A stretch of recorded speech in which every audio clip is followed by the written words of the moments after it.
Pedro pelo olhar bíblico. O nome Pedro na Bíblia refere-se ao apóstolo Pedro, uma das figuras mais importantes do Novo Testamento. Seu nome original era Simão, mas Jesus o chamou de Pedro, ou Cefas, que significa pedra em aramaico, em um momento decisivo de seu ministério. A trajetória de Pedro é rica em lições sobre fé, redenção, humildade e liderança espiritual. Aqui estão alguns aspectos da figura de Pedro pelo olhar bíblico. Chamado de Jesus. Pedro foi um dos primeiros discípulos chamados por Jesus. Ele era um pescador simples, sem grande formação religiosa ou intelectual, mas Jesus o viu como alguém com potencial para liderar sua igreja. Em Mateus capítulo 4, versículos 18 e 19, Jesus o convida a se tornar pescador de homens. A confissão de fé. Em Mateus capítulo 16, versículo 16, Pedro faz uma das declarações mais importantes do Novo Testamento. Tu és o Cristo, o Filho do Deus vivo. Esta confissão de fé é fundamental, e, em resposta, Jesus afirma que sobre esta pedra, sua fé, ele edificaria a sua igreja. Impetuosidade e falhas. Pedro era conhecido por sua personalidade impulsiva. Ele teve momentos de grande bravura e de profunda fraqueza. Um exemplo de sua coragem foi quando ele tentou andar sobre as águas ao encontro de Jesus, Mateus capítulo 14, versículos de 28 a 31. No entanto, também há o episódio em que negou Jesus 3 vezes durante o julgamento de Cristo, Mateus capítulo 26, versículos de 69 a 75, mostrando sua fragilidade humana. Arrependimento e perdão. Depois de negar Jesus, Pedro se arrependeu profundamente, chorando amargamente, Lucas capítulo 22, versículo 62. Sua história é um exemplo poderoso do perdão divino. Após a ressurreição, Jesus o restaura em João capítulo 21, versículos de 15 a 17, pedindo-lhe 3 vezes: apacenta as minhas ovelhas, o que reafirma sua responsabilidade de liderar e cuidar do rebanho de Cristo. Liderança na igreja primitiva. Pedro se torna um dos principais líderes da igreja primitiva. Em Atos dos Apóstolos, vemos seu papel central na pregação do Evangelho, na formação das primeiras comunidades cristãs e na administração de importantes decisões teológicas. Ele foi quem pregou no Pentecostes, Atos capítulo 2, e guiou muitos à fé. A Carta de Pedro. No Novo Testamento, temos 2 epístolas atribuídas a Pedro, 1º e 2º Pedro. Nessas cartas, ele encoraja os cristãos a viverem em santidade, mesmo em meio às perseguições, e ensina sobre a esperança que temos em Cristo, abordando também a importância da humildade e da paciência no sofrimento. Martírio e testemunho final. A tradição cristã afirma que Pedro foi martirizado em Roma durante o reinado de Nero, sendo crucificado de cabeça para baixo, pois não se considerava digno de morrer da mesma forma que seu mestre. Sua morte testemunha sua lealdade final a Jesus. Pedro é uma figura que simboliza a jornada humana de fé. Com suas falhas, fragilidades, mas também com a redenção, transformação e o chamado à liderança espiritual. Ele é um exemplo de como Deus pode usar pessoas comuns para fazer coisas extraordinárias em seu reino. Pedro pelo olhar histórico e arqueológico. A figura de Pedro, conhecido na Bíblia como o apóstolo Pedro, também pode ser analisada sob um ponto de vista histórico e arqueológico, embora muitos dos dados sobre sua vida venham de fontes religiosas, e não de evidências diretas ou materiais. No entanto, a arqueologia e a história fornecem pistas sobre o contexto em que Pedro viveu, seu papel na igreja primitiva e sua possível presença em Roma. Origens e contexto histórico. Pedro, originalmente chamado Simão, era da cidade de Betsaida, nas margens do Mar da Galileia, e depois se mudou para Cafarnaum, onde vivia como pescador. Ele era judeu e fazia parte de um grupo de homens comuns que Jesus escolheu para ser seus discípulos. O contexto histórico da vida de Pedro foi o 1º século da era cristã, um período em que a Palestina estava sob o domínio do Império Romano.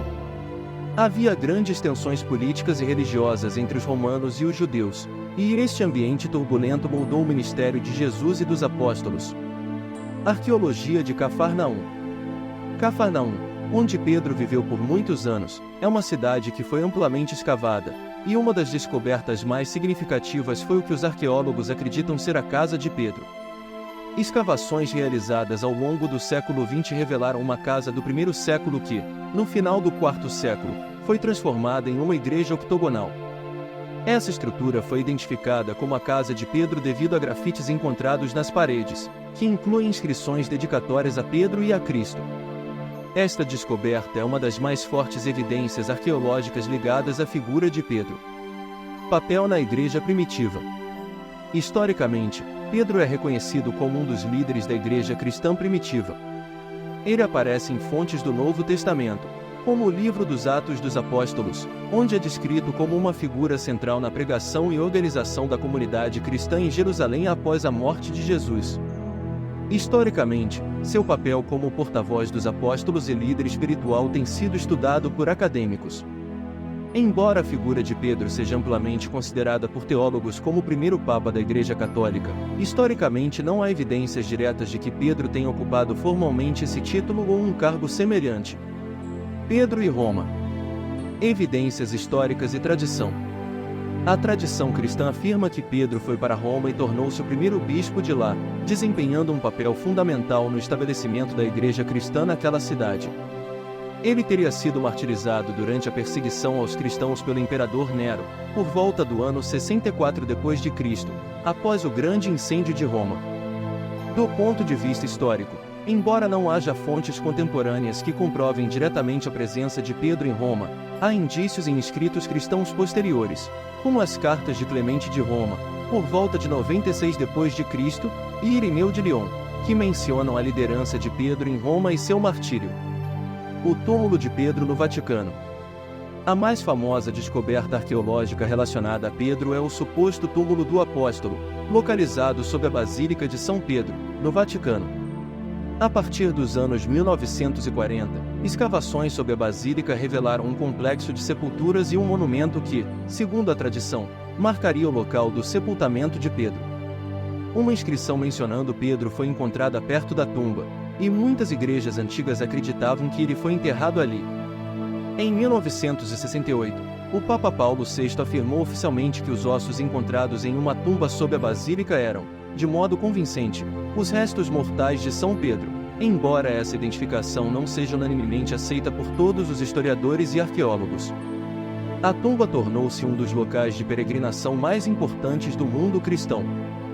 Fontes históricas sobre Pedro. As principais fontes históricas sobre Pedro vêm dos escritos cristãos primitivos.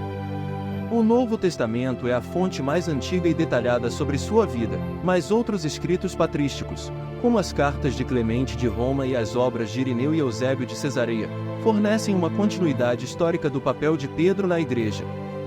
Por outro lado, não há menções diretas de Pedro em fontes não cristãs da época, como os historiadores romanos. Isso leva muitos acadêmicos a dependerem mais da tradição e dos textos cristãos para reconstruir sua biografia. Martírio de Pedro. A tradição cristã sustenta que Pedro foi martirizado em Roma, crucificado de cabeça para baixo. Eusébio de Cesareia, um historiador do século IV, escreveu sobre o martírio de Pedro com base em fontes mais antigas. Embora não haja confirmação arqueológica direta desse evento, sua morte sob o governo de Nero é amplamente aceita no meio histórico, com base nas referências literárias. Conclusão. Historicamente e arqueologicamente, Pedro é uma figura cercada de tradição e evidências fragmentárias. A arqueologia contribui com vestígios como a casa de Cafarnaum e a tumba sob o Vaticano, enquanto a história primitiva da Igreja, refletida em textos patrísticos, pinta o retrato de Pedro como um líder carismático e martirizado da comunidade cristã. Embora algumas informações sejam mais baseadas na tradição do que em provas arqueológicas definitivas, sua importância como pilar da Igreja cristã é inquestionável. Espero que tenham gostado. Já vai deixando o like, curtindo e compartilhando. Até o próximo vídeo.